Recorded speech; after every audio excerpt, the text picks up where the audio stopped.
Everyone, and welcome to this special session on mental health among teachers during this pandemic. My name is Bill Jones. I'll be moderating the call today and hosting. But there's also a sort of a bit of, it's a tricky situation to approach a call. First of all, it's a tricky situation to say to myself. I think even though I've been a completely healthy individual all my life, now I think I'm struggling. But to know when to approach a colleague who is maybe exhibiting some behaviors that are unusual to you and maybe a colleague you've known for many years or taught with. Do you have any suggestions around that? When to leap in and how?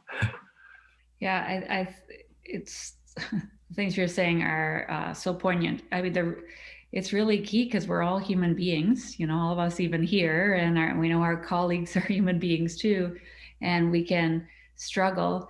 And what's a crying shame, I find, is if someone may have some physical health problems, there's not necessarily the stigma about, if they come in with crutches, you say, oh, how are you doing? What can I do to help?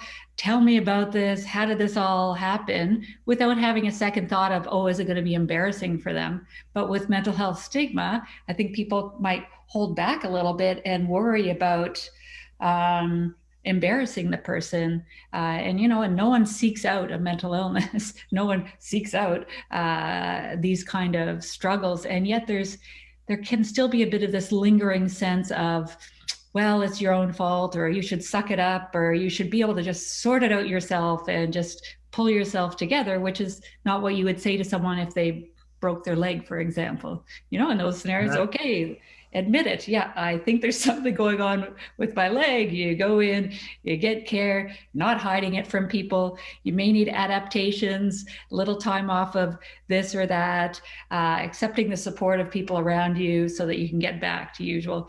And then such a contrast with emotional or mental illness struggles, because there is that secrecy. I think there's a lot of power in secrecy, because people might keep the suffering to themselves, feeling that they may be judged.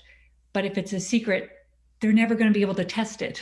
So it may well be that if they reach out to someone, that person may say, oh my goodness, I had this happen to me a number of years ago, and this is what happened, and you can do it. But if it's a secret, they can't find that out. Whereas if it's, someone who broke their leg, oh yeah, I remember I broke my leg, and this is a little tip, and this is what you do. And it's kind of sort of more out in the open. To expand on that, I think the way that you can approach people is really through shared experience and validation and a non-judgmental lens. So it can be things like, man, this pandemic is really hard for me. How are you coping? Right? So starting with your own experience, and then you can get into sort of subtle recognitions. Hey, I noticed, if I think about when we were interacting last year, you were so excited about teaching, and I know this pandemic's been hard for me, and I noticed maybe you seem a little bit less interested these days. So it doesn't have to be like, do you have anxiety, or anything that might make people defensive? But if you're sort of coming from a space of, I want to listen and talk, and give people the chance to open up, that might segue a little bit easier than to saying like, well, how can I support you, or what things might you need, or that sort of thing.